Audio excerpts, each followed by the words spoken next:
Les titres de ce journal, fan cavale pour Baragay, le secrétaire général de l'UJTL fait face aux enquêteurs de la division des investigations criminelles à l'instant.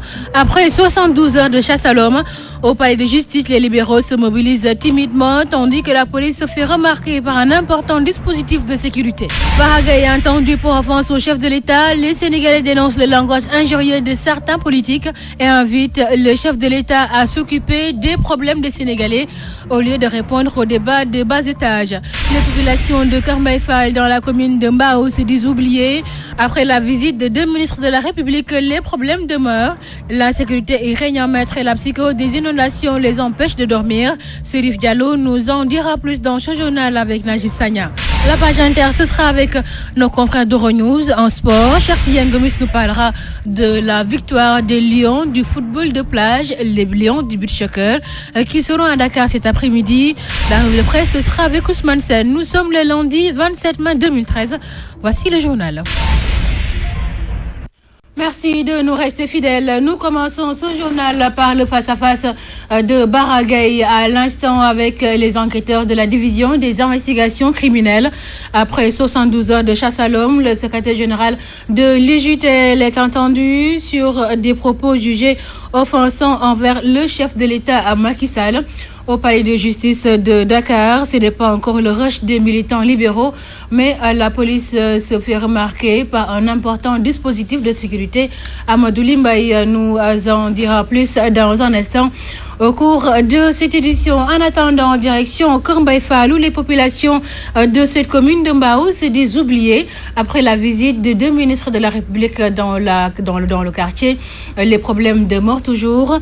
La localité n'a pas accès aux soins de santé, l'insécurité y règne à maître et les inondations empêchent les populations de dormir. Voici Chérif Diallo, le porte-parole des délégués du quartier de Kër Mbaye Fall, ici interrogé par Najib Sagna.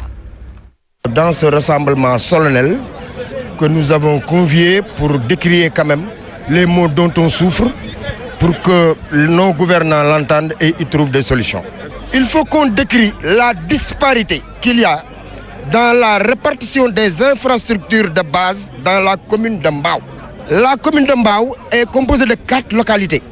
Mais la localité la plus marginalisée, c'est la localité de Kër Mbaye Fall. Les inondations sont le mal le plus récurrent dans cette localité. Et nous avons l'impression qu'à chaque fois, on nous a toujours snobé. Il n'y a pas longtemps, le Premier ministre a fait une tournée, mais il est passé par Kër Mbaye Fall, il est parti à Rufisque, il est rentré. Jeudi passé, ou mardi, le ministre de l'Infrastructure et de l'Assainissement, en l'occurrence Mme Khoudia Mbaye, est venu jusqu'à Petit Mbao pour s'enquérir de la situation concernant l'assainissement, mais et à Kër Mbaye Fall. Mais pourquoi? Ça veut dire que les autorités que nous avons ici ne prennent pas en compte nos problèmes. Le poste de santé que vous avez devant vous était une case de santé. Il y avait 3 lits.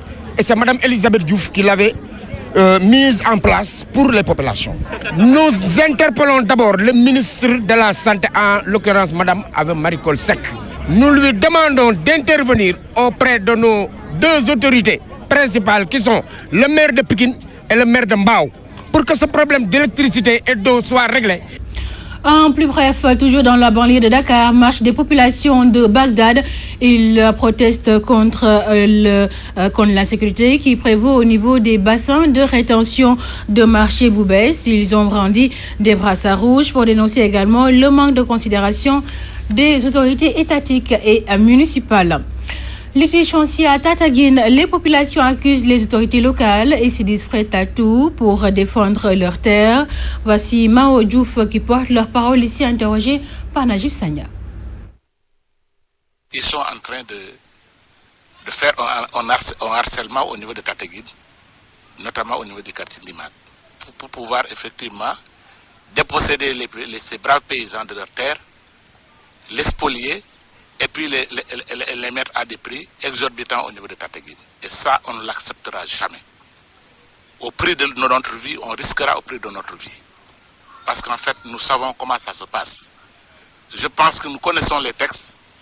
Nous ne sommes pas des ignares par rapport aux textes sur la décentralisation et par rapport aux textes qui régissent la communauté rurale dans son ensemble. Donc nous comprenons bien. Mais nous savons aussi le dessein qui anime effectivement ces autorités locales. On connaît bien ce qu'ils sont en train de faire. Alors, il faudrait que ça s'arrête. Il faudrait que ça s'arrête parce que nous avons besoin de nos terres pour vivre. Et je pense que ce sont nos terres qui nous font vivre. Parce qu'en fait, ce qu'on dira aujourd'hui, on dira que ça, c'est le gouvernement qui est en train de spolier les terres aux populations. C'est des autorités locales qui sont animées d'une boulimie foncière, qui font tout ce qu'ils veulent au niveau de ce terroir-là. Et nous savons ce qu'ils sont en train de faire à Tataguine et dans les environnants. Maintenant, il faut que ça s'arrête. On en a marre, il faut que ça s'arrête. Reparlons maintenant de politique avec les invectives qui polluent l'arène politique. Beaucoup de Sénégalais dénoncent le comportement de certains politiques qui n'hésitent pas à vous dire, à proférer des menaces ou à dire donc des propos très injurieux. Le comportement de ces Sénégalais, de ces politiciens dénoncés par ces Sénégalais interrogés par Mam Astou Ndour dans ce reportage.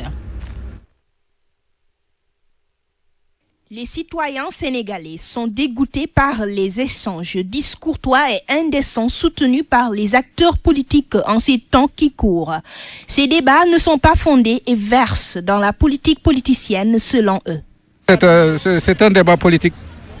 C'est un débat politique. Le vrai débat doit porter sur le développement du pays. On doit arrêter le travail. C'est les querelles là entre le PDS et la PRD. Les querelles là, ça n'avance pas le pays. Ils préfèrent des actes concrets à la place d'injures. Faire des choses concrètes, palpables. Parce que, à mon avis, je regarde par exemple tous les présidents qui sont passés ici. Il y a Senghor, il y a Abdou Diouf, mais parmi tout ça, je crois qu'Abdoulaye Wade a fait des choses concrètes, visibles, palpables. Bien, peut-être qu'aucun homme n'est parfait, mais au moins il a fait des choses palpables, concrètes et visibles. À la place de politique politicienne, les Sénégalais, assoiffés de vivre, exigent que Macky Sall tienne ses promesses de campagne et qu'on arrête de les tympaniser. Les dirigeants de la PR ne doivent pas s'attarder sur ces débats de bas étage. Ils doivent s'activer et faire des résultats satisfaisants. Le chômage des jeunes, le système éducatif perturbé, la cherté de la vie, entre autres tares, doivent occuper la ligne de mire du gouvernement selon le peuple sénégalais. Merci à vous, Maman Tandour, et nous reparlons de l'affaire Baragaye qui fait face aux enquêteurs de la division des investigations criminelles, en l'occurrence la brigade des affaires générales ce matin. Après 72 heures de chasse à l'homme, le secrétaire général de l'IGTEL répond donc aux questions des enquêteurs sur ses propos jugés offensants envers le chef de l'État. Au palais de justice de Dakar, nous y allons pour retrouver Amadou Limbaye. Amadou Limbaye, bonjour à vous. Amadou Limbaye que nous avons encore perdu, Amadou Limbaye que nous allons tenter de recontacter au cours de cette édition. Je rappelle que le secrétaire général de l'IGTL, Baragaye, fait face aux enquêteurs de la division des investigations criminelles. Il s'est rendu ce matin lui-même à la division des investigations criminelles à la DIC vers 9h avant d'être évacué à la brigade des affaires générales située au palais de justice de Dakar. Le secrétaire général de l'IGTL est accusé d'offense au chef de l'État Macky Sall pour des propos tenus lors de la marche du PDS à Touba Mbaké. Je crois que la communication est bonne maintenant pour Amadou Limbaye. Amadou Limbaye, bonjour. Amadou Limbaye, vous êtes en direct sur Walf TV.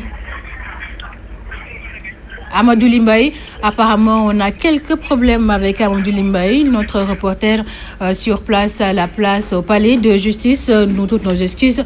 Nous y reviendrons dans nos prochaines éditions. J'ajoute que l'épouse de Baragaye a été convoquée avant-hier à la place de l'époux. L'épouse a été entendue durant 4 heures avant d'être relâchée et donc l'épouse de Baragaye qui a donc été entendue par les enquêteurs de la division des investigations criminelles. Place maintenant à l'actualité.